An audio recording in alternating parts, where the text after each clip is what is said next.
In 1943, a U.S. Navy blimp attacked a German submarine off the coast of Florida. The submarine survived. However, the blimp did not. And for 15 years, what happened next was kept quiet until a German magazine revealed the unthinkable, that the U-boat later surfaced and boarded the wreckage of the American airship. Now, this is the only battle of World War II where a U.S. Navy warship was boarded by the enemy, and almost no one knows it happened.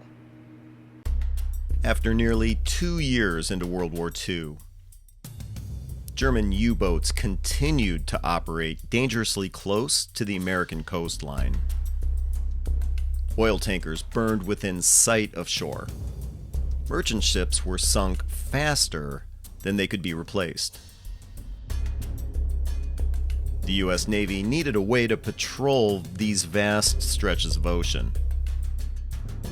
Cheaply, continuously, and for long hours.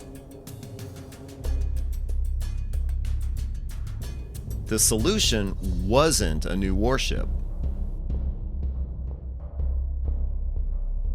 It was an airship.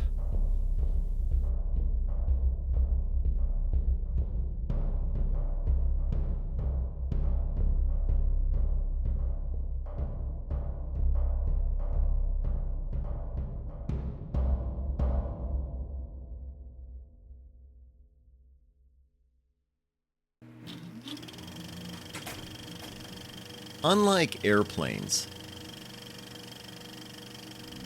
blimps could fly for hours, move slowly, and spot submarines from above.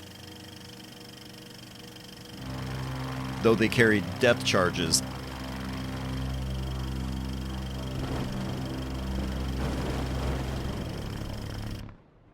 and a single .50 caliber machine gun, their orders were simple.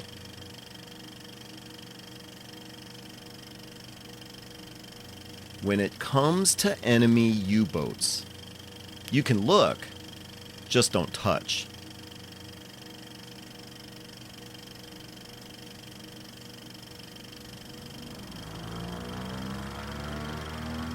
You see, these airships were intended to shadow U-boats until help arrived. What they were not designed to do was fight one alone. On the night of July 18th, 1943, a U.S. Navy blimp, under the command of Lieutenant Nelson Grills, was flying an anti-submarine patrol over the Atlantic, just off the coast of Florida.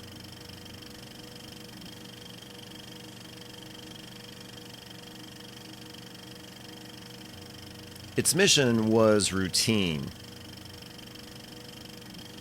Guard Allied convoys from prowling enemy U-boats. Shortly after 11 p.m., the blimp's crew saw something breaking the surface below them. An enemy U-boat.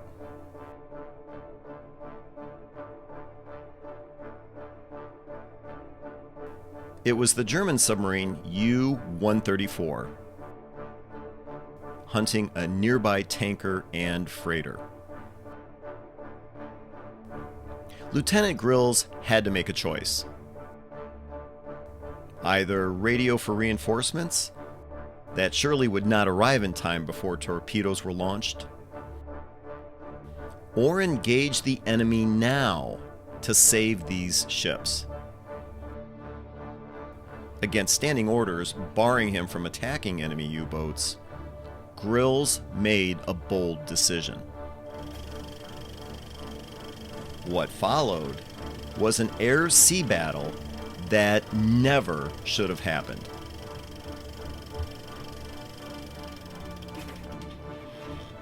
Just before midnight, the K-74 descended toward the German sub and opened fire with its 50 caliber machine gun.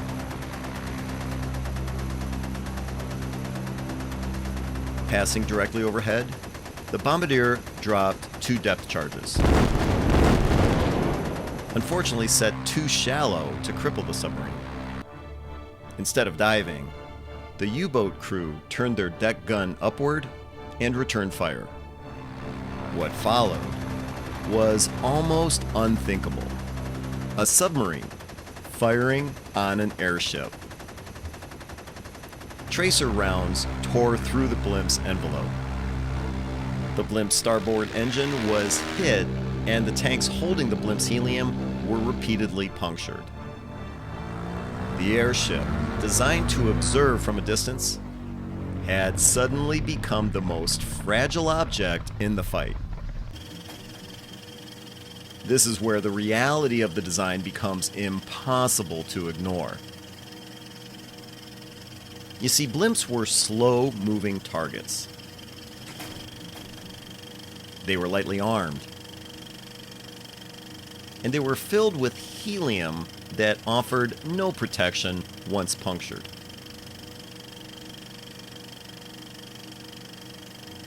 The U-boat didn't need to destroy the blimp. It only needed to wound it. You see, as the envelope deflated, the crew struggled to maintain control. The K-74 lost altitude and descended towards the water.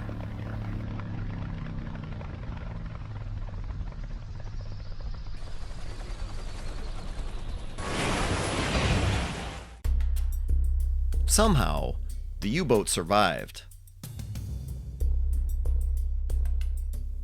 However, the airship did not.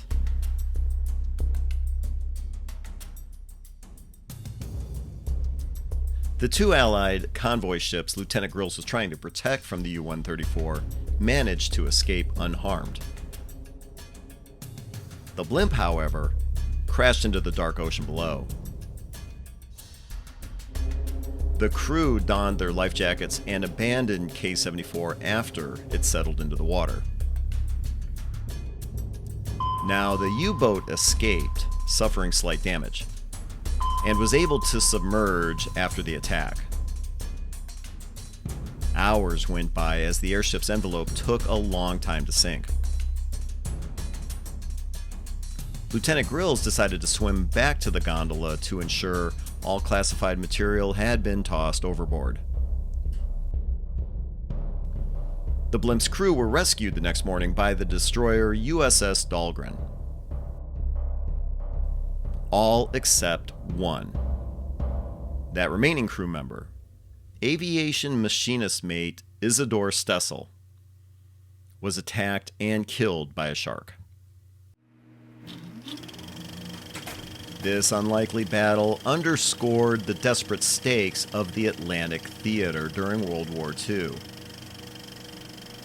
The bravery of Lieutenant Grills and his men on the night of July 18, 1943, earned them respect, but no medals, and little public recognition. The K-74? It was the only blimp lost to enemy action in World War II. But it wasn't until a German magazine article published 15 years later, in January 1958, revealed the unthinkable. A U.S. Navy warship had been boarded by the enemy.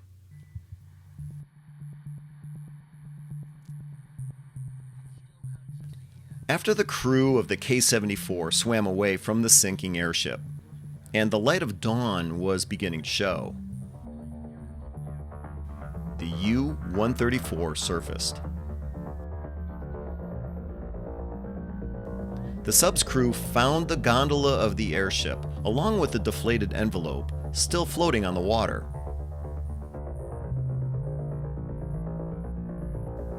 The gondola was pulled alongside, and the deflated envelope dragged on deck.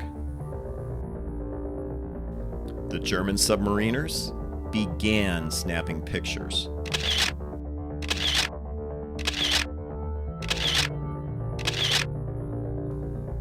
This vital photographic intelligence was quickly transferred to another U-boat and sent back to Germany.